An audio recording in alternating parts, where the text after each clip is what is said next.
আপনি নিশ্চয়ই মোহাম্মদ শিশির মনিরের বক্তব্য শুনেছেন। মনস্তাত্ত্বিকভাবে ওনারা একটু পিছিয়ে আছে। আপনার কি মনে হয় যে আপনাদের দলের প্রধানকে বাড়তি নিরাপত্তা দেওয়া হচ্ছে এবং আপনার দলের মহাসচিব মির্জা ফখরুল ইসলাম আলমগীর আজ নির্বাচন কমিশনে গিয়ে অভিযোগ করেছেন নির্বাচন কমিশনে কিছু কর্মকর্তা একটি দলের হয়ে কাজ করছেন। আসলে কারা কাজ করছেন এবং বিভিন্ন নির্বাচনী এলাকায় রিটার্নিং অফিসার, সহকারী রিটার্নিং অফিসার, পুলিশ সুপার, বিভিন্ন পদের আইনশৃঙ্খলা রক্ষাকারী বাহিনীর কর্মকর্তা ন্যাক্কারজনকভাবে কাজ করছে বলে সেই অভিযোগের কথা তিনি তুলে ধরেছেন। আসলে কি তাই এবং আপনার দলের প্রধান কি বাড়তি নিরাপত্তা পাচ্ছে? দেখেন, প্রথম কথা হচ্ছে যে বিএনপির চেয়ারম্যান জনাব তারেক রহমান সাহেবের সিকিউরিটি থ্রেট আছে, সেটা আমরা সবাই জানি, সারা দেশের মানুষই জানি। আমরা ওই কারণেই চেষ্টা করছি যেন ওনার সেফটি এবং সিকিউরিটি, আমাদের দেশের মানুষের মধ্যে যে একটা গণজাগরণ 25শে ডিসেম্বর উনি বাংলাদেশের মাটিতে 17 বছর নির্বাসনে থাকার পরে আসবার পরে যেই উচ্ছ্বাস, যে আনন্দ, যে ভালোবাসা আমরা দেখেছি, সেটার সবকিছু ঠিক আছে। জনগণ একেবারে 2 হাত বাড়িয়ে ওনাকে গ্রহণ করেছেন।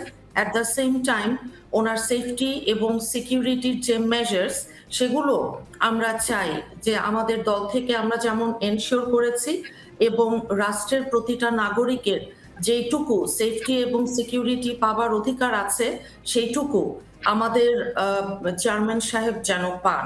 এবং অন্য দলের জামাতের আমির সাহেবের অবস্থা আর আমাদের চেয়ারম্যান সাহেবের অবস্থা কিন্তু মোটেই এক নয়। ওনারা দুই একেবারে ভিন্ন জায়গায় দাঁড়িয়ে আছেন। কাজেই এখানে আমাকে সিকিউরিটি দিচ্ছে দেখেই ওনাকে দিতে হবে, বিষয়টা পাল্টাপাল্টি একদমই এরকম না।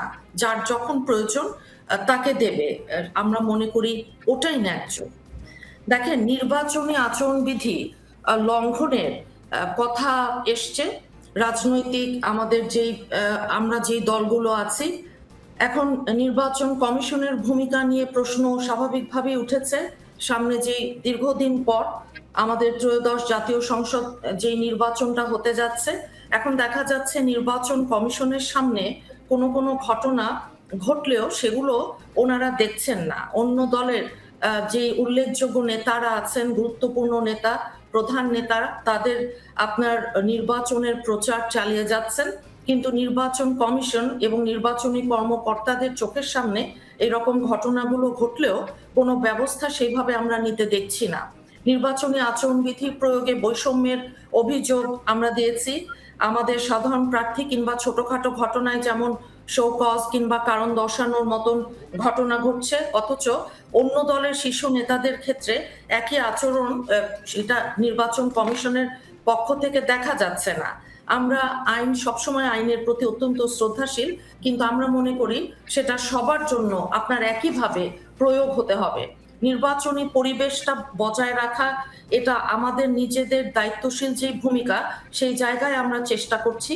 কিন্তু একটি রাজনৈতিক দল দেশের বিভিন্ন এলাকায় গিয়ে ভোটারদের বাড়ি বাড়ি গিয়ে জাতীয় পরিচয়পত্রের এনআইডির ফটোকপি নিচ্ছেন, মোবাইল নাম্বার নিচ্ছেন, বিকাশ নাম্বার সংগ্রহ করছেন। এই ধরনের তথ্য সংগ্রহের পেছনে ভুয়া এনআইডি তৈরি করে যে এবং আপনার অর্থের মাধ্যমে ভোটারদের প্রলুব্ধ করবার একটা আশঙ্কা রয়ে যায়। ওই কারণেই বিষয়টি গণমাধ্যমে প্রকাশ হলেও আপনার নির্বাচন কমিশন এখনো পর্যন্ত কোনো কার্যকর পদক্ষেপ নেয়নি।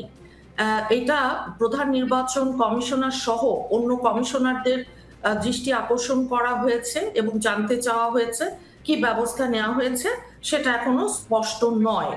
এখন এই সব কার্যক্রমকে অনৈতিক, বেআইনি এবং সুষ্ঠু নির্বাচনের পথে প্রতিবন্ধকতা বলে আমরা মনে করি। এই পোস্টাল ব্যালট নিয়ে যে আমাদের উদ্বেগ, সেটাও আমরা জানিয়েছি। আপনারা জানেন যে বর্তমানে প্রায় 15 লক্ষের বেশি আপনার ভোটার আছেন যারা পোস্টাল ব্যালটের জন্য নিবন্ধিত, যার মধ্যে উল্লেখযোগ্য অংশ প্রবাসী।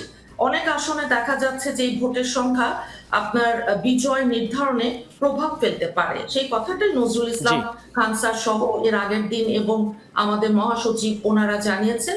প্রবাসীদের জন্য পাঠানো পোস্টাল ব্যালটে প্রতীক বিন্যাসটা এমন ভাবে করা হয়েছে যেখানে দেখা যাচ্ছে, আপনারা নিশ্চয়ই দেখেছেন, বিএনপির প্রতীক ধানের শীষ সেটা একদম একটা সেটা একটু পেপারের একটু একটু মাঝামাঝি পেছনের দিকে গিয়েছে এবং বিএনপি দাবি করেছে, বিএনপি দাবি জানিয়েছে যেন দেশে ব্যালট পেপারগুলো প্রার্থীর প্রতীক বরাদ্দ হওয়ার পর ছাপানো হয় এবং সেগুলো পৌঁছে দেওয়া হয়।